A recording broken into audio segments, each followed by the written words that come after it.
हमें भेजने के लिए बेटा इंसुलेटर चाहिएंगे, गार्ड रिंग्स चाहिएगी, चालक चाहिएगा। अब चालक में एल्यूमीनियम होगा, कॉपर होगा, कैडमियम का होगा, बहुत सारे प्रकार का होगा। अब उसके अलावा कुचालक होंगे। हम हर चीज़ को एक-एक करके देखते हैं। हर वीडियो को आराम से बेटा तन्मयता से देखना, चीज़ें सारी क्लियर हो जाएगी। कौन-सा मीडियम के लिए यूज़ करते हैं और लो के लिए तो आपको पता है हॉरिज़ॉन्टल, है ना? कौन-सा हाई के लिए यूज़ करते हैं तो हम पता है क्षैतिज। कैसा लगता है वो आपने देखा, ठीक है? चलिए शुरू करते हैं बेटा। सिरोपरि लाइन में प्रयुक्त सामग्रियाँ। अगला लिखो, सिरोपरि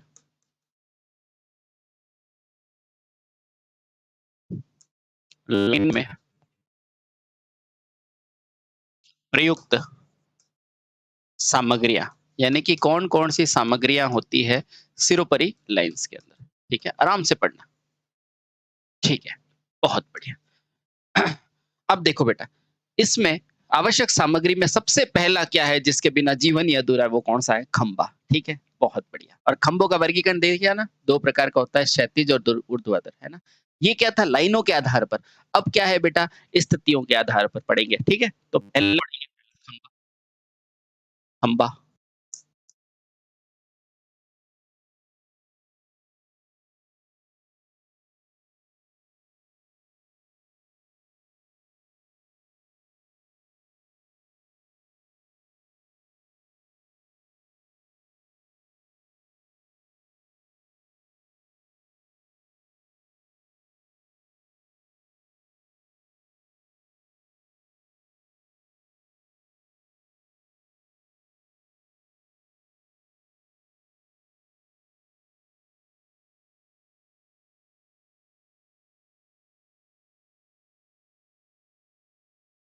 लाइन इंसुलेटर के बारे में। चलिए, बहुत बढ़िया। जब लाइन इंसुलेटर आप पढ़ चुके होंगे, उसके बाद आप क्या पढ़ेंगे? इंसुलेटर को किससे अलग करते हैं? चालक तारों से। तो बेटा उसके बाद हम पढ़ेंगे चालकों को। इस चालकों में भी अलग-अलग कॉपर का, एल्यूमीनियम का, कैडमियम का, है ना? ये सारे हम पढ़ेंगे, एसीएसआर, ठीक है? अब जब आप चालकों को अच्छी तरह पढ़ लेंगे साथियों, फिर आप क्या पढ़ेंगे? फिर अपन स्ट्रे रॉड और स्ट्रे वायर की बात करेंगे। अब सर ये स्ट्रे क्या है? अभी बताते हैं। या स्टे रॉड। आराम से देखो बेटा, स्ट्रे यानी कि कहीं न कहीं खड़ा रहना और वायर यानी कि जोड़, जो क्या करता है बेटा पोल्स को सपोर्ट करने के लिए प्रयोग में लिया जाता है। कभी-कभी आपने नहीं देखा ये टावर है उसके पास में इस तरह का बेटा एक लगा हुआ रहता है एग्रीगेटर उसको सपोर्ट करने वाला, है ना? तो वही होगा। मैं सब पढ़ाऊँगा डोंट वरी, ठीक है? बहुत बढ़िया। ठीक है? जब ये पढ़ लेंगे तो लास्ट में बेटा आप क्या पढ़ रहे होंगे उसके बारे में, गार्डिंग के बारे में और क्लैंप इनको जोड़ने के लिए, है ना? उसके बाद पढ़ेंगे अलग-अलग प्रकार की गार्डिंग। ये क्या होती है, ये भी बताएँगे, जो लाइन का स्ट्रेस खत्म करती है ना? कभी-कभी चालकों के बीच में बेटा आपने यूँ देखा होगा क्रेडल्स डली हुई रहती है ना? ये भी उसी का एक पार्ट होता है। और अंत में बेटा अपन क्या देखेंगे 7वां, इस सबको जोड़ोगे किससे? तो क्लैंप से जोड़ोगे, नट बोल्ट से जोड़ोगे, तो लास्ट में हम देखेंगे क्लैंप या नट बोल्ट। बोल्ट। बोलो बेटा इतनी चीज़ें आपको क्लियर हुई क्या? आप कहेंगे हाँ सर बिल्कुल क्लियर हो गई। तो अब सबसे पहला पढ़ते हैं बेटा खंबा, कि खंबे कितने प्रकार के होते हैं, टावर कितने प्रकार के होते हैं। उसमें सबसे पहले यूज़ होते थे, यानी कि जैसे लकड़ी के, लेकिन उसमें बारिश आती थी तो बेटा क्या हो जाती है लकड़ी में तुरंत गीला हो जाता है ना और वो चालक बन जाता है। तो बेटा वो अच्छा नहीं था। उसके बाद हमने आरसीसी के यूज़ लिए। आरसीसी क्या होती है? जिसके अंदर हम सीमेंट की कंक्रीट मिलाते हैं अपने घर के बाहर लगे हुए होंगे। फिर इसके बाद हमने स्टील के बनाए और लास्ट में स्टील के टावर बना दिए। इसमें क्या ध्यान रखना है, इनकी ऊँचाई कितनी होती है, क्या ये यूज़ में आते हैं, ये सारी चीज़ें ध्यान रखनी है, ठीक है? आराम से पढ़ना, शिद्दत से पढ़ना बेटा सारी चीज़ें याद हो जानी चाहिए। सारे एमसीक्यू बन जाएँगे, ठीक है? चलिए, तो सबसे पहले पढ़ते हैं खंबे, जिसे हम क्या बोलेंगे ओवरहेड पोल्स, है ना? सिरोपरि खंबे या ओवरहेड पोल्स। पहला पढ़ेंगे बेटा सिरोपरि खंबे, यानी कि ओवरहेड पोल, पोल को ही बोला जाता है बेटा खंबे, है ना? Overhead poles. अच्छा, ओवरहेड पोल्स भी ऐसा नहीं है कि बेटा एक ही प्रकार के होते हैं, बहुत सारे प्रकार के होते हैं, ठीक है? तो लिखो सबसे पहले क्या लिखेंगे? विद्युत लाइन स्थापना के लिए महत्वपूर्ण अंग पूछे तो क्या होगा? यही होंगे। तो पहला लिखो बेटा, किसी भी विद्युत लाइन की विद्युत लाइन की स्थापना के लिए आपको प्रमुख अंग पूछा जाएगा, जैसे इलेक्ट्रीशियन का मित्र कौन होता है? आप कहोगे टेस्टर, फेज टेस्टर। उसी तरह बेटा विद्युत लाइन का महत्वपूर्ण अंग क्या है? यही है। तो लिखना किसी भी विद्युत लाइन की स्थापना का महत्वपूर्ण अंग। बेटा ऐसी कोई विद्युत लाइन है जो बिना खंभे की है? नहीं होती है ना। महत्वपूर्ण अंग अंग बेटा क्या होता है? खंभे या पोल होते हैं। खंभे जिसे अपन कहते हैं पोल्स होते हैं। क्या बेटा ये जवाब दे दोगे? हाँ। उसके बाद बात की बात है दूसरे, लेकिन महत्वपूर्ण यही होता है, ठीक है? बहुत बढ़िया। अब ध्यान रखना, पहले मैंने क्या बताया था? ट्रांसमिशन लाइन के आधार पर क्या होती है? 2 प्रकार की। बोला था कि नहीं? हाँ। अब मैं क्या बोल रहा हूँ? प्रयोग के आधार पर। पहले क्या थे? क्षैतिज और ऊर्ध्वाधर, वो किसके द्वारा थे? वो ट्रांसमिशन लाइन के आधार पर थे। अब क्या है? प्रयोग के आधार पर। जैसे हमें प्रयोग कर रहे हैं, छोटी जगह है तो बेटा अपन लकड़ी का लगा दे रहे हैं। कोई शहर है तो बेटा अपन स्टील का, बड़ी-बड़ी अगर आपको दूर भेजनी है तो बेटा टावर यूज़ कर रहे हैं। तो ये क्या है? प्रयोग है। तो अब पढ़ेंगे बेटा प्रयोग के आधार पर पोल्स का वर्गीकरण, है ना? तो लिखना प्रयोग के आधार पर पोल पोल वर्गीकरण। अब ये वर्गीकरण दे रखा है, उसमें एक-एक चीज़ पढ़ेंगे बेटा, डोंट वरी, है ना? फटाफट से भागना मत, है ना? हर चीज़ समझेंगे, ठीक है? जल्दी नहीं करनी चाहिए कभी भी ऐसे काम में, हर चीज़ यहीं याद करा दूँगा। तो सबसे पहला क्या आता है बेटा? लकड़ी के खंभे, जिसे कहते हैं वुडन पोल। पहला क्या होता है? लकड़ी के खंभे। तो लिखो सबसे पहला लकड़ी के खंभे, खंभे, जिसे हम इंग्लिश में क्या बोलते हैं? Wooden pole. मेरे को एक चीज़ बताओ भैया, ये लकड़ी है कि नहीं? ये लकड़ी है, अच्छा। और आप क्या भगवान को मना कर सकते हो कि बारिश नहीं आए? नहीं, तो फसलें खराब हो जाएगी, है कि नहीं? तो हमेशा ध्यान रखना बेटा, हमारे हाथ में मौसमी क्रियाएँ नहीं होती है कि नहीं? तो बेटा ये जब लकड़ी का बनेगा, तो लकड़ी पे जब पानी गिरेगा, तो उससे क्या लग सकती है? दीमक लग सकती है कि नहीं? हाँ। लकड़ी खराब हो सकती है कि नहीं? हाँ। लकड़ी के अंदर जैसे ही पानी होगा तो वो गीला होगी, और गीली होने पर बेटा जैसे ही अगर कोई आदमी का हाथ लग गया, इंसान का हाथ लग गया, तो बेटा उसको झटका लगेगा कि नहीं? आपका जवाब होगा हाँ, लगेगा। तो ध्यान रखना इसकी उम्र भी बेटा क्या होती है? कम होती है। सुरक्षा की दृष्टि से भी बेटा क्या होता है? अच्छा नहीं होता है। ठीक है? बहुत बढ़िया। तो पहला क्या लिखोगे? सबसे पहले इसका प्रयोग बताओ स्थायी रूप में करोगे या अस्थायी रूप में करोगे? तो आपका जवाब आ रहा है सब इतने सारे घाटे हैं, तो इसका प्रयोग हमेशा अस्थायी रूप से किया जाता है। किससे रूप से? अस्थायी रूप से। तो पहला पॉइंट लिखो, लकड़ी के खंभे का प्रयोग अस्थायी लाइनों की स्थापना में होता है। इसका प्रयोग, ये सब इंपॉर्टेंट लाइन है बेटा। इसका प्रयोग अस्थायी यानी कि ऐसी जगह पर होता है जहाँ निकट भविष्य में हटाकर हम स्थायी खंभे बनाना चाहते हैं। इसका प्रयोग अस्थायी स्थापना में होता है। में होता है। नंबर 1 चीज़ क्लियर हो गई? क्लियर हो गई। अब बताओ बेटा कैसे एरियो में होगा? ऐसे एरियो में होगा जहाँ बेटा क्या होगा? ऊबड़-खाबड़ भूमि होगी। अब बताओ ऊबड़-खाबड़ भूमि कहाँ होती है? तो आप कहोगे पहाड़ी एरिया में। तो ध्यान रखना ज़्यादातर इन्हें आज भी कहाँ यूज़ कर रहे हैं? पहाड़ी एरिया में यूज़ कर रहे हैं। ठीक है? बहुत बढ़िया। तो लिखना लकड़ी के खंभों का ज़्यादातर प्रयोग कहाँ होता है? पहाड़ी क्षेत्रों में होता है। इसका ज़्यादातर प्रयोग, क्योंकि वहाँ पर मुझे कम से कम भार डालना होता है ना, ज़्यादातर प्रयोग पहाड़ी क्षेत्र में होता है। पहाड़ी क्षेत्र में होता है। अब मुझे ये बताओ बेटा, ये क्या है? ये अस्थायी है, ये ज़रूर ध्यान रखना। अब आपको पता है बेटा पहाड़ी क्षेत्र में अगर किसी टावर को ले जाना है और स्टील के टावर ले जाओगे तो भारी नहीं पड़ेगा। इसलिए बेटा अस्थायी रूप से अपन क्या करते हैं, इनको ले जाके लगा सकते हैं। ठीक है? बहुत बढ़िया। क्या ये चीज़ क्लियर हुई? आप कहेंगे हाँ। अब अगला क्वेश्चन आता है, सर मुझे बताओ इनकी ऊँचाई कितनी होती है? हैं? तो बेटा ध्यान रखना, मैं जैसा याद करा रहा हूँ वैसा याद करना। इसकी ऊँचाई कम होती है, कितनी होती है? 6 से 9 मीटर। कितनी होती है? 6 से 9 मीटर। इसका नाम क्या है? लकड़ी, लकड़ी। तो बेटा 3 सबसे बना हुआ है और 3 दूनी क्या होता है? 6 और 3 तिया क्या होता है? 9। तो बेटा ध्यान रखना ये 6 से 9 मीटर की होती है। याद हो गया? ऐसे ही याद रखना, नहीं तो भूल जाओगे। तो लिखना लकड़ी के खंभों की लंबाई 6 से 9 मीटर की होती है। इसके खंभों की लंबाई, यहाँ एक बॉक्स बना दो और क्वेश्चन यहाँ से आ सकता है। इसके खंभों की लंबाई बेटा कैसे याद कराया? लकड़ी 3 शब्द का है ना? तो ध्यान रखना बेटा कितना होता है? 6 मीटर से 9 मीटर। 9 मीटर। बोलो बेटा कोई दिक्कत है? आप कहोगे नहीं सर अब हमेशा के लिए याद हो गया। अच्छा, अब जो ये खंभे होते हैं ना बेटा उसके ऊपर की तरफ क्या होता है बेटा? यहाँ पर क्षेत्रफल होता है जिसे क्या कहते हैं? व्यास कहते हैं। कभी-कभी बेटा इस व्यास का मान पूछ लेता है। लंबाई तो कौन-सी है बेटा? ये रही, और व्यास कौन-सा है बेटा? ये रहा डायमीटर, है ना? कभी-कभी इसका पूछ लेता है, तो ध्यान रखना बेटा इसका व्यास जो होता है वो 15 से 25 सेंटीमीटर तक होता है। तो लिखना इन खंभों का व्यास, इन खंभों का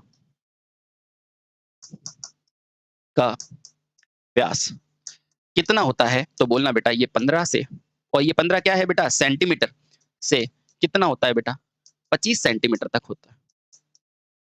क्या ये दोनों फैक्ट याद रह जाएँगे आपको? आप कहेंगे सर अब हम कभी नहीं भूलेंगे। बहुत बढ़िया। तो मैं आपको एक छोटा-सा चीज़ और बताता हूँ। ये क्या है बेटा अस्थायी स्थापना है कि नहीं? आप कहोगे हाँ, तो अगर अस्थायी है तो बेटा ये कितने सालों तक चलेगा? तो ये इनकी उम्र होती है लगभग 10 साल। कितनी होती है बेटा? 10 साल। तो अगला पॉइंट ध्यान रखना। इसकी उम्र यानी कि खंभों की उम्र ये पूछा जाता है। तो खंभों की उम्र अगर पूछे तो कितना बोलोगे? तो आप कहेंगे खंभों की उम्र लगभग कितनी होती है? 10 वर्ष होती है लगभग। क्या बेटा कहीं पे भी आपको हार्ड लगा क्या? आप कहोगे नहीं सर कुछ हार्ड नहीं है। बहुत बढ़िया। जब हार्ड नहीं है तो बेटा एक छोटा-सा पॉइंट और याद रख लोगे क्या? तो आप कहोगे बिल्कुल रखेंगे। तो बेटा इसे टीक या शीशम से बनाया जाता है। तो अगला पॉइंट लिखो। इसे इसे टीक बेटा ये टीक क्या है? एक प्रकार की लकड़ी है ना? या शीशम से बनाया जाता है। इसका नाम तो आपने सुना ही होगा, है ना? तो शीशम की लकड़ी से बनाते हैं। लकड़ी से लकड़ी से बनाते हैं।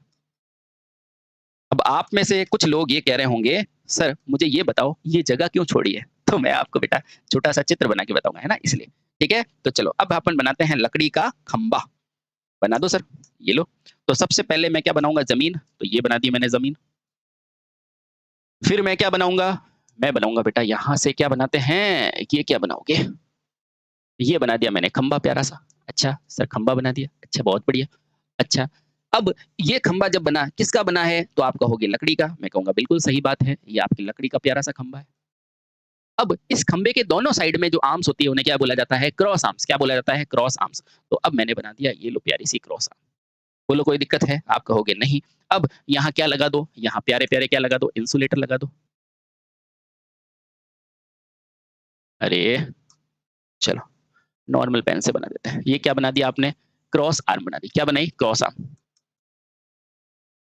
और इन क्रॉस आर्म पे बेटा अपन ने क्या लगा दिया? यहाँ छोटे-छोटे प्यारे-प्यारे इंसुलेटर लगा दिए। ठीक है? ये क्या है? इंसुलेटर। और यही इंसुलेटर है, जहाँ से बेटा ऊपर से क्या कनेक्ट हो जाएगा? यहाँ से आपकी लाइन्स कनेक्ट हो जाएगी। बोलो कोई दिक्कत है? नहीं, कोई दिक्कत नहीं।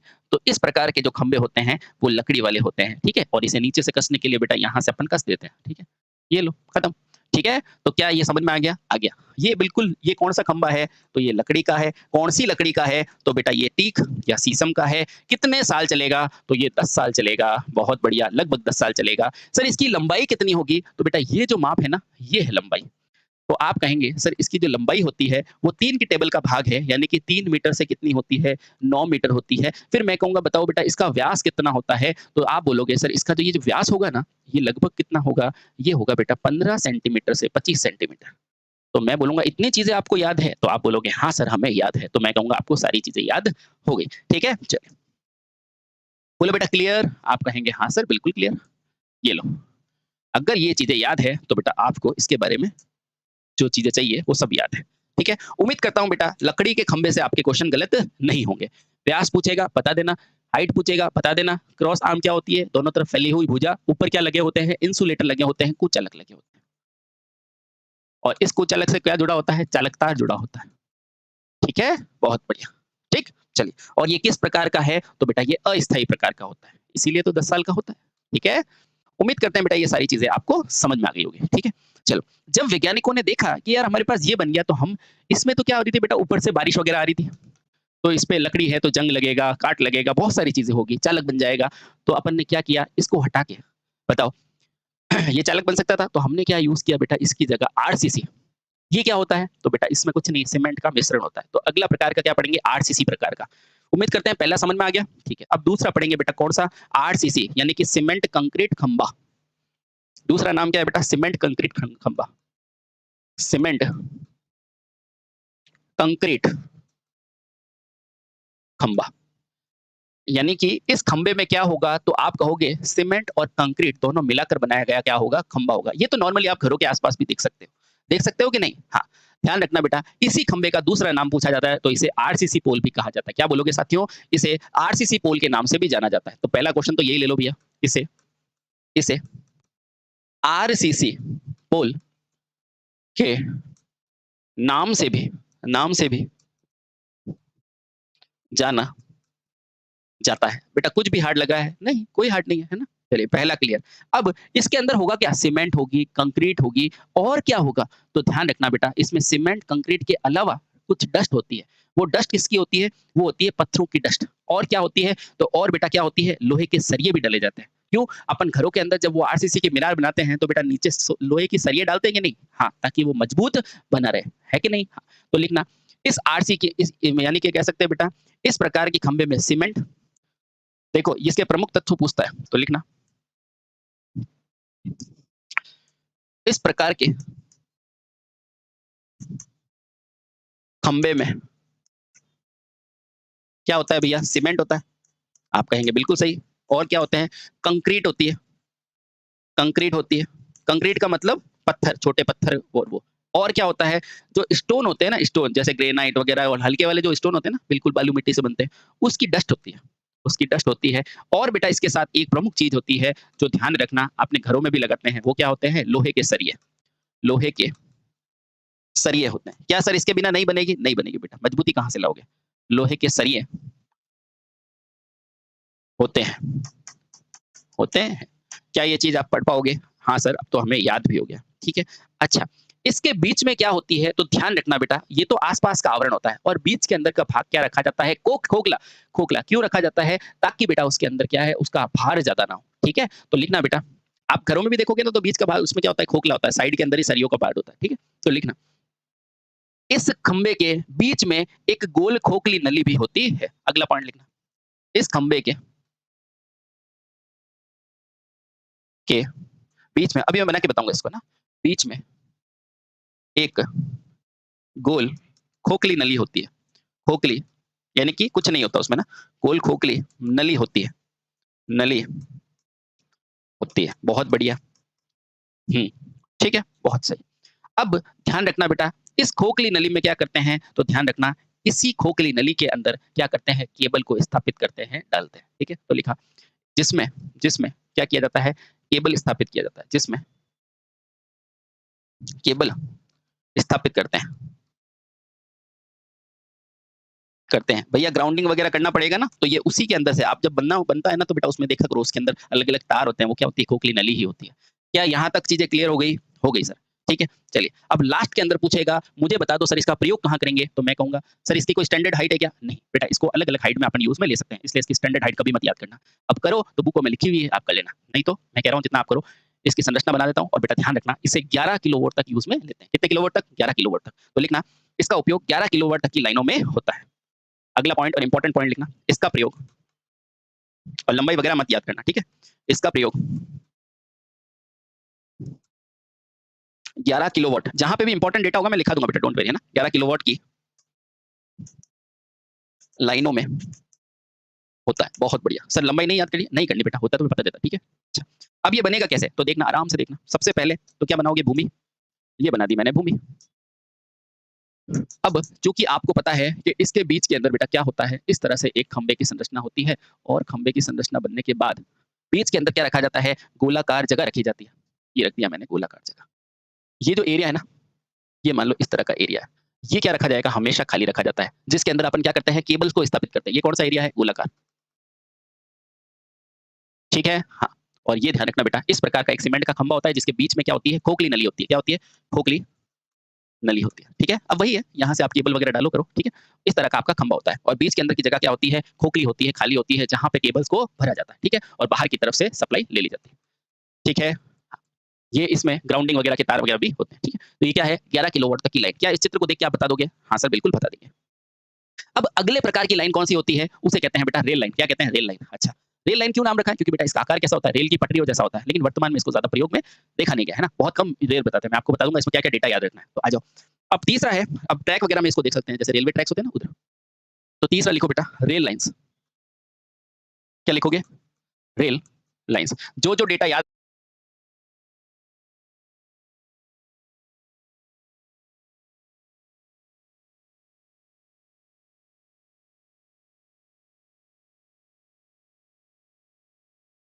कर लेना, आपके नंबर की बात है, ठीक है? सबसे पहले तो यही है कि ये दिखता कैसा है? तो ये बनता कैसे है बेटा? ठोस लोहे का बना होता है और इसमें कैसे-कैसे सेक्शन होते हैं? आई प्रकार के सेक्शन होते हैं, मैं बताता हूँ। तो पहला लिखना, यह ठोस लोहे का बना होता है। लोहे का बना होता है। और इस आकृति में बेटा क्या होता है, आई सेक्शन कटा होता है। क्या होता है बेटा, यह आई सेक्शन वाला खंबा होता है। तो यह आई है ना। दरअसल इंग्लिश में आई कैसे बनता है मैं बताता हूँ आपको। आप कभी भी कोई टाइपिंग वगैरह में जाओगे ना तो आई ऐसा बना हुआ होगा, ठीक है, ये आई है, पर आप लिखते ऐसे है ना, ध्यान रखना। इसे आई सेक्शन में बनाते हैं। बहुत बढ़िया, इसे आई सेक्शन में बनाते हैं, ये ऐसे क्वेश्चन पूछे जाते हैं, ठीक है। हाँ, अब आगे, अब मुझे बताओ कि ये किससे बना हुआ है, ठोस लोहे से। और उससे पहले आपने क्या पढ़ा था सर, उससे पहले हमने आरसीसी पढ़ा, क्या पढ़ा था बेटा, आरसीसी पढ़ा था। अच्छा, इससे पहले आपने क्या पढ़ा था, इससे पहले हमने क्या बना था, ये लकड़ी वाला। मुझे बताओ तीनों में से भारी कौन सा होगा। कैसी बात करते हो सर, लोहे वाला ही भारी होगा, तो बिल्कुल सही बात है। तो लिखना, यह क्या होता है बेटा, भारी प्रकार का होता है। यह क्या लिखोगे, यह वजन में भारी होता है, यह वजन में भारी होता है। तो अगला सवाल आता है, क्या वजन का क्वेश्चन पूछते हैं, तो पूछते हैं भारी होता है। तो आपसे पूछेगा साथियों, ये वजन में कितना भारी होता है। आगे पूछेगा कि वजन में कितना भारी होता है, तो ध्यान रखना बेटा, इसका मान ध्यान रखना कि ये 20 से 45 किलोग्राम प्रति मीटर के भार में उपलब्ध होता है। तो यह 20 से 45, और ये किस में, ग्राम में नहीं, किलोग्राम, और प्रति मीटर स्क्वायर, यानी कि 1 वर्ग मीटर पे इतना भार देता है, ठीक है। यह 20 प्रति किलोग्राम भार रखता है। यानी कि बेटा आपसे पूछेगा, एक लोहे वाली लाइन जो है, जो रेल क्या कहते हैं इसको, रेल लाइन्स कहते हैं, ठीक है, रेल प्रकार की लाइन का खंभा होता है, उसमें वर्ग मीटर पे कितना भार देगा, तो 20 से 45 किलोग्राम। क्या बोल दोगे, बिल्कुल बोल देंगे, ठीक है, बहुत सही। अब ये याद हो गया। अब मुझे बताओ, सबसे पहले आपने क्या पढ़ा, तो आप बोलोगे लकड़ी, उसके बाद क्या पढ़ा, आरसीसी, अब क्या पढ़ रहे हो बेटा, लोहा। मुझे बताओ इनमें से सबसे सस्ता कौन सा है, तो आप कहोगे लकड़ी, यानी कि आरसीसी से महंगा। और बेटा ये क्या होगा, अभी तक का सबसे महंगा। बोलो कोई दिक्कत है क्या, नहीं। तो अगला लिखोगे, यह मूल्य में महंगा होता है, ठीक है, बहुत बढ़िया। अगला पॉइंट क्या लिखोगे,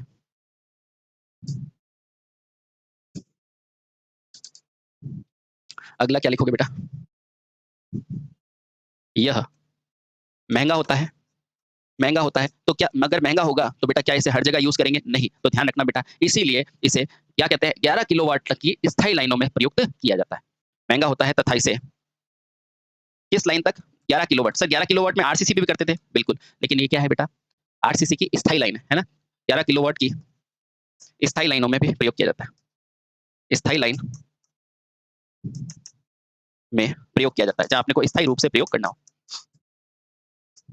करते हैं। बस बेटा इतना सा डेटा याद रखना, यानी कि आरसीसी भी 11 किलोवाट तक होगा और ये भी 11 किलोवाट तक होगा। बोलो बेटा यहाँ तक चीजें याद हुई क्या, आप कहेंगे हाँ सर चीजें याद हो गई। अब देखना सर इसका चित्र कैसा होता है, तो बेटा इसका चित्र कुछ नहीं, आई सेक्शन बना होता है, तो अपन आई सेक्शन बना देते हैं। देखो इसका आई सेक्शन कैसे बना होगा, देखना इस तरह से। अरे इसका थोड़ा सा चित्र बना देते हैं। देखो आपको रेलवे पटरी देखिए, हाँ देखिए, तो वैसा ही होता है। देखना इस तरह से, ये आई सेक्शन है ना, ये इस तरह से बेटा यहाँ पे पुल बना देते हैं, ठीक है। और ये क्या है, जमीन है, और ये जो सेक्शन है ना, ये आई सेक्शन है, ठीक है। चलिए रेलवे लाइन्स वगैरह ट्रैक अगर देखिए ना, तो ये ट्रैक जैसा ही होता है आई सेक्शन, ठीक है। चलिए तो इस तरह का ये रेल लाइन प्रकार का बनता है, ठीक है। इसको इसीलिए बोलते हैं क्योंकि ये रेल लाइन प्रकार का है। अब अगला क्या है बेटा, हम स्टील की तरफ आगे बढ़ रहे हैं, क्योंकि हमें धीरे धीरे पता चल रहा है कि हमें बेटा ये नॉर्मल चीजों से काम नहीं चलेगा, अब हमें क्या है अच्छी लेवल की चीजें यूज करनी पड़ेगी। तो अगला कौन सा होता है बेटा, ट्यूबुलर प्रकार के खंभे। कौन सा होता है, ट्यूबुलर। अब इसका नाम क्यों ट्यूबुलर है वो भी मैं बताऊंगा, ठीक है। अगला लिखो, अगला क्या है, एस, यानी कि ट्यूबुलर प्रकार के खंभे। कौन सा हो गया, तीसरा हो गया, चौथा लिखो, ट्यूबुलर प्रकार के खंभे। इसकी संरचना लगभग बेटा क्या होती है, ट्यूब जैसी होती है। अच्छा, आपको क्या क्वेश्चन पूछा जाता है मैं वो भी बताऊंगा आपको, है ना, ठीक है। ट्यूबुलर प्रकार प्रकार के खंभे, तो लिखना बेटा, इस खंभों की प्रमुख विशेषता यह है कि नीचे से तो बेटा इसका व्यास बड़ा होता है, ऊपर आते आते बेटा क्या होता है, व्यास घटता रहता है। तो लिखना, इस प्रकार के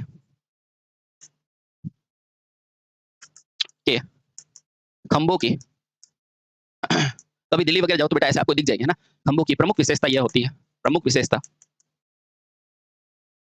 यह होती है कि इन खंभों में नीचे का भाग, नीचे का व्यास तो क्या होता है बेटा, बड़ा होता है। अभी किसी पेपर में आया था, डीएमआरसी वगैरह पेपर में, सेम टू सेम क्वेश्चन, है ना। अभी आप कभी गलत नहीं करोगे। नीचे का व्यास क्या होता है, बड़ा होता है, तथा जैसे जैसे ऊपर बढ़ता है ना, जैसे जैसे ऊपर हाइट बढ़ती है, जैसे जैसे ऊपर हाइट बढ़ती है, लंबाई बढ़ती है, क्या होता है बेटा, व्यास कम होने लगता है। बढ़ती है तो व्यास कम होने लगता है, कम होता है। अभी चित्र बनाऊंगा, क्लियर हो जाएगा, ठीक है, बहुत बढ़िया। ठीक, अब सर इसे हम कहाँ देख सकते हैं, तो आजकल बेटा इसे स्ट्रीट लाइट में भी इसे देखा जाता है। तो लिखना बेटा, इसका प्रयोग स्ट्रीट लाइट में होता है। तो वर्तमान में इसका प्रयोग स्ट्रीट लाइट व्यवस्था में होता है, जहाँ आपने लाइट के ऊपर बेटा लाइटें लगा दी होती है ना, अलग-अलग फैशन वाली लगती है आजकल कोई आता है तो, है ना? तो स्ट्रीट लाइट के रूप में होता है। स्ट्रीट लाइट्स यानी कि रोड के ऊपर लगने वाली लाइट। स्ट्रीट मतलब रोड, लाइट मतलब लाइट, है ना? लाइट के रूप में होता है। चलिए देखते हैं इसको कि बनता कैसे है। अब जैसा कि आपको पता है नीचे से बेटा इसका आधार क्या होता है? बड़ा होता है। तो पहले तो क्या बना दो, ग्राउंड बना दो, ठीक है? अब एक बना देता हूँ मैं यहाँ पे। ये देखो नीचे से इसका व्यास देखना, ये डी, डी यानी कि क्या है बेटा? व्यास। अब जैसे-जैसे इसकी हाइट बढ़ेगी ना, तो व्यास क्या हो जाएगा? कम हो जाएगा। अपन वर्तमान में टावर भी देखते होंगे, पहाड़ों पे लगे हुए होते हैं ना? हाँ। अच्छा, इसके बाद जैसे हाइट बढ़ेगी तो बेटा और छोटे हो जाएँगे। देखे हैं क्या ऐसे? आप कहेंगे हाँ सर, इस प्रकार के हमने टावर देखे हैं। तो बेटा ये टावर क्या कहलाते हैं? ट्यूबुलर टावर कहलाते हैं, ठीक है? आजकल कहीं-कहीं अपन बड़े पहाड़ी क्षेत्रों में बेटा जो विविध भारती वगैरह टावर होते हैं ना, वो तो खैर बड़े स्टील टावर होते हैं, लेकिन उनकी संरचना ट्यूबुलर ही होती है, ठीक है? समझ में आया? हाँ। अब रोडों के ऊपर कैसे लगते हैं? तो रोडों के ऊपर बेटा इस तरह की इसकी संरचना होती है। और यहाँ पे दोनों तरफ क्या लगा दिए जाते हैं? अलग-अलग प्रकार के बल्ब लगाते हैं ना फैशन के लिए। इस तरह से बल्ब लगा दिए जाते हैं। ये देखो, ठीक है? तो ये भी संरचना क्या है? ट्यूबुलर। देखो नीचे से व्यास कितना है, फिर धीरे-धीरे ऊपर बढ़ेगा तो व्यास क्या होता है? घटता रहता है, ठीक है? यहाँ से मान लो D1 है, ये क्या है? D2 है, ये क्या है? D3। बेटा ऐसा क्वेश्चन पूछे तो बोल देना कि D1 में सबसे ज़्यादा व्यास, फिर D2 में, फिर D3 में, है ना? इस तरह से। बोलो कोई दिक्कत है क्या? नहीं, कोई दिक्कत नहीं है, ठीक है? और लास्ट में जो आप सबका फेवरेट टावर, कौन-सा टावर? जो आप जाते हो और देखते हो ना बड़े-बड़े टावर लगे हुए रहते हैं, है ना? स्टील टावर्स, है ना? तो आखिर में देखते हैं लास्ट के अंदर कौन-सा है? पाँचवें प्रकार का टावर, जिसे स्टील टावर्स या सिर्फ टावर के नाम से जाना जाता है। पाँचवां कौन-सा हो जाएगा? टावर। टू द पॉइंट चीज़ें पढ़ाऊँगा बेटा, डोंट वरी। इसे दरअसल आधे लोग बेटा स्टील टावर बोलते हैं, लेकिन इसका नाम क्या है? टावर है सिर्फ, ठीक है? बहुत बढ़िया। अब ये कहाँ प्रयोग करोगे? तो देखो भैया, आप मेरे को बात सुनो, आराम से देखना। बेटा रेल लाइन कहाँ तक यूज़ होता है? 11 किलोवाट तक। अच्छा, आरसीसी कहाँ तक यूज़ होता है? 11 किलोवाट तक। इसका मतलब 11 किलोवाट तक का क्या होता है? याद करो, 11 किलोवाट को क्या बोलते हैं? High tension. 11 किलोवाट को क्या बोलते हैं बेटा? High tension. अच्छा, हाई टेंशन। इसका मतलब हाई टेंशन तक तो बेटा यहीं पे यूज़ होता है कि नहीं? हाँ, तो ध्यान रखना बेटा, इसका मतलब इसे 11 किलोवाट से ऊपर तक के लिए यूज़ करेंगे, यानी कि बेटा यह हाई टेंशन और एक्स्ट्रा हाई टेंशनों में स्थापित किया जाता है। पहला पॉइंट और हमें सर याद हो गया। तो याद ही तो करना है बेटा। तो इसे हाई टेंशन यानी कि एचटी लाइन तथा एक्स्ट्रा हाई टेंशन यानी कि ई EHT। और कोई दिमाग वाला होगा वो भी कहेगा सर इससे ऊपर की लाइन। अरे भैया फिर वितरण करोगे क्या? फिर वो पारेषण में चला जाएगा, ठीक है? इसलिए चलो, उधर फिर से स्टील के टावर होता है, ठीक है? इसे हाई टेंशन तथा EHT यानी कि एक्स्ट्रा हाई टेंशन में प्रयोग लिया जाता है। प्रयोग लिया जाता है। बहुत आसानी से बेटा मैं आपको भारी-भारी चीज़ें भी सारी की सारी समझा रहा हूँ, आराम से पढ़ते रहना, ठीक है? बहुत सही। अच्छा, इनमें टावरों के बीच में क्या लगी हुई होती है बेटा? सपोर्ट के लिए एंगल्स लगी होती है लोहे की, आप देखना, है ना? तो लिखना, इन टावरों में, इस प्रकार के टावर में, इस टावर में, टावर के भीतर यानी कि टावर के अंदर, टावर के भीतर क्या होती है बेटा? लोहे की एंगल्स लगी होती है। तो एक क्वेश्चन पूछा जाता है किसके अंदर लोहे की एंगल होती है? तो इसमें होती है। लोहे का सरिया किसमें होता है? तो आरसीसी में होता है, ध्यान रखना। लोहे की बहुत सारी एंगल्स लगी होती है, बहुत सारी। एंगल का मतलब वो लोहे की छड़ें, है ना? लोहे की बहुत सारी एंगल लगी होती है, एंगल लगती है ताकि ताकि टावर को क्या मिले बेटा? यांत्रिक संतुलन मिले, यांत्रिक संतुलन मिले। मजा आया कि नहीं आया? 100% सर मजा आया। सर इसकी ऊंचाई पूछी जाती है। तो मैं कहूंगा हाँ, इसकी ऊंचाई पूछी जाती है। तो इसकी ऊंचाई कितनी होती है बेटा? क्या 12 या 9 मीटर तक होगी? नहीं, इसकी और भी ऊंची होती है। कितना होता है? 25-25 मीटर तक होती है। तो बेटा इसका ऊंचाई लगभग 25 से 30 मीटर तक होती है। तो ये पॉइंट लिखना और बेटा मान के चलना, क्वेश्चन अब एग्जाम में आ सकता है। तो लिखना, इस टावर की ऊंचाई कितनी होती है बेटा? 25 से, यानी कि 25 मीटर से, या ऐसे करो बेटा 23 मीटर लिख दो, है ना? 23 मीटर से। जब बड़ी क्लास में आते हो तो और भी अपन डीपली जाते हैं, लेकिन अभी इतना समझो। आपको यहाँ तक क्वेश्चन आएगा बेटा। 23 मीटर से कितने मीटर तक होती है? अरे 23 से कितना यार, फिगर कितना था? 30 मीटर तक। कितना होता है? 30 मीटर तक होती है। बेटा इतना याद कर लेना, मजा आ जाएगा, नंबर आ जाएंगे, ठीक है? अच्छा, सर ये दिखता कैसे है और इसमें लोहे की एंगल्स कहाँ होती है? 2 मिनट बैठो बेटा, सब बताता हूँ कि ये लोहे की एंगल्स कहाँ लगी हुई है, ठीक है? हाँ, तो सबसे पहले ये टावर कैसे बनते हैं? ये टावर भी बेटा कैसे बनते हैं? इस तरह से बनेंगे। एक ट्यूबुलर शेप के अंदर ही बनते हैं। ये टावर भी कैसे बनते हैं? ट्यूबुलर शेप के बनते हैं। बहुत बढ़िया। अच्छा, अब देखो इन टावर में क्या होता है? सबसे पहले अंदर की तरफ क्या लगी होती है? एंगल्स लगी होती है। क्या लगी होती है? एंगल। सर पहले तो मुझे बताओ क्रॉस आर्म कहाँ है? तो मैं कहूँगा ये रही बेटा आपकी क्रॉस आर्म, ठीक है? अच्छा, उसके बाद इन क्रॉस आर्म से बेटा इस तरह से ये जुड़े हुए होते हैं। ये जुड़े हुए हैं, ठीक है? अच्छा, सर एंगल कहाँ है इसकी? ये तो हो गया क्रॉस आर्म। क्या हो गया? Cross arm. ठीक है, अभी बताते हैं बेटा क्रॉस आर्म। और ये क्या होती है लंबाई, इस ये लंबाई कितनी होती है तो आप सभी को पता है कितनी होती है, लगभग 23 मीटर से 30 मीटर तक। बोलो कोई दिक्कत है क्या? नहीं सर कोई दिक्कत नहीं है। कितनी लंबाई होती है? 23 मीटर से 30 मीटर तक। अब मुझे बताओ सर एंगल कहाँ लगी हुई है? तो बेटा इसको सपोर्ट करने के लिए अंदर इस तरह की एंगल्स होती है। आप जाओगे तो लाइव बेटा ये दिखेगी आपको। आप कभी भी ट्राई कर लेना, बड़ा कोई भी टावर हो तो बेटा इस तरह की एंगल्स होगी ही होगी, नहीं तो ये बनता ही नहीं है, ठीक है? हाँ, चलिए। ये इसलिए होती है ताकि बेटा आंधी, तूफान कुछ भी आए तो ये रेजिस्ट्स रहे, ठीक है? और यहाँ पे बेटा क्या होते हैं इसमें कनेक्शन करके हम क्या कर देते हैं यहाँ तार वगैरह भेज देते हैं। अब ये 1 होगी, कोई 2 होगी, अलग-अलग प्रकार का होता है, ठीक है?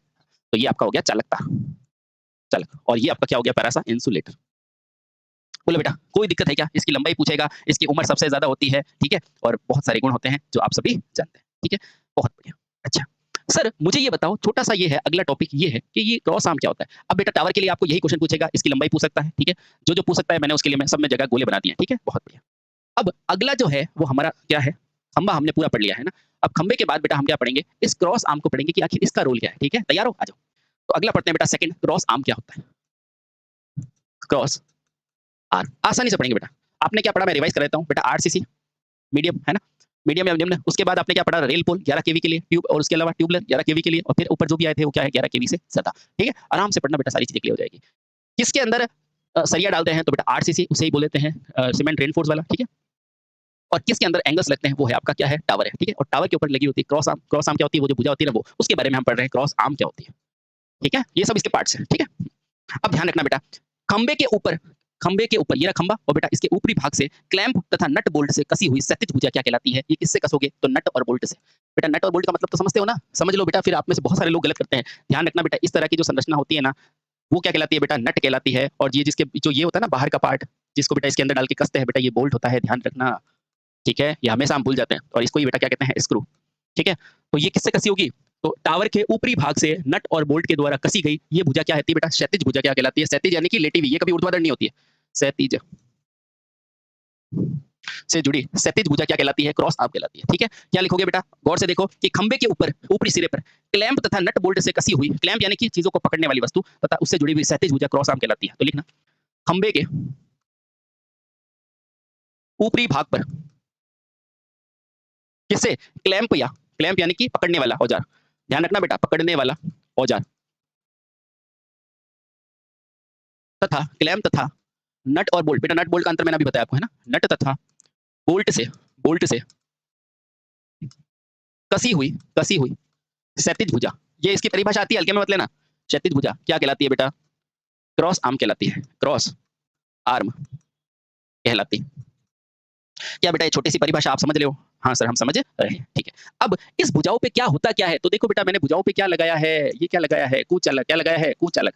तो ध्यान रखना ये देखो इंसुलेटर कुचालक। तो इन भुजाओं के ऊपर क्या होता है बेटा? इंसुलेटर लगाए जाते हैं जिस और इन इंसुलेटर पर क्या की जाती है? इन इंसुलेटर पर ही ये तारें चालक कसी जाती है। इन इंसुलेटर पर ही बेटा क्या करते हैं? ये तार को कसते हैं। समझ में आया? आया। तो लिखना और इंपॉर्टेंट पॉइंट लिखना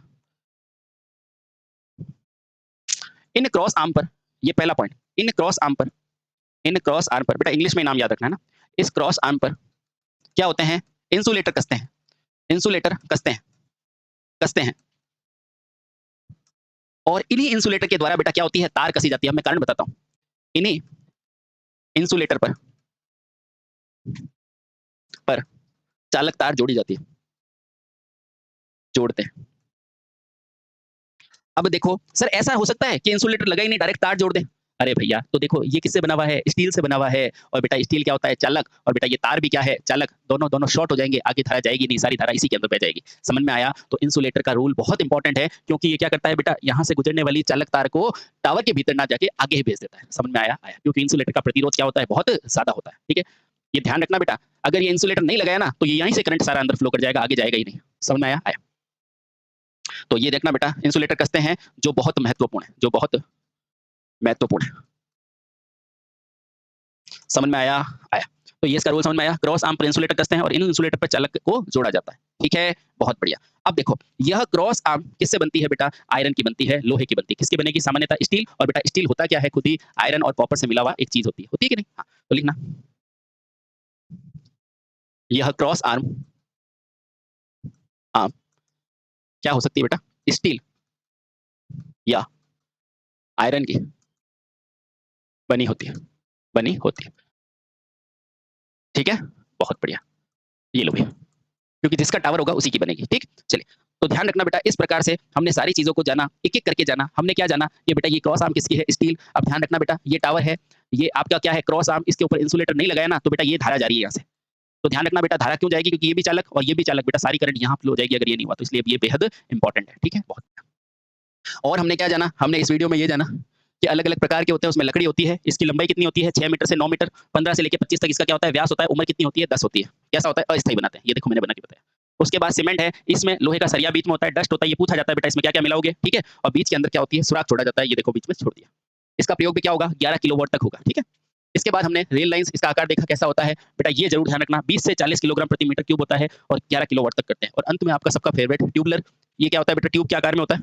इसमें खास बात देखो ऊपर जाओगे तो व्यास क्या हो जाएगा? घटता रहेगा। और इसी का मॉडिफाई रूप आगे क्या होगा? टावर होगा। और आप सब जानते हैं टावर के ऊपर क्रॉस आर्म होगा, क्या होगा? ये लंबाई इंपॉर्टेंट है, बाकी टावर तो किसके लिए यूज़ करोगे? एक्स्ट्रा हाई और सुपर टेंशन के लिए, ठीक है? और इस क्रॉस आर्म को किस लिए यूज़ करते हैं? ताकि इंसुलेटर लगा सके और इंसुलेटर पे तार को कस सके, ठीक है? बहुत बढ़िया। तो उम्मीद करता हूँ बेटा इस वीडियो में आपने सारे टावर के बारे में पढ़ा है, क्रॉस आर्म के बारे में पढ़ा है। अगले वीडियो में देखेंगे इंसुलेटर क्या होंगे और चाल के कौन-कौन सी होगी, ठीक है? थैंक यू सो मच, फिर मिलते हैं, बाय बाय।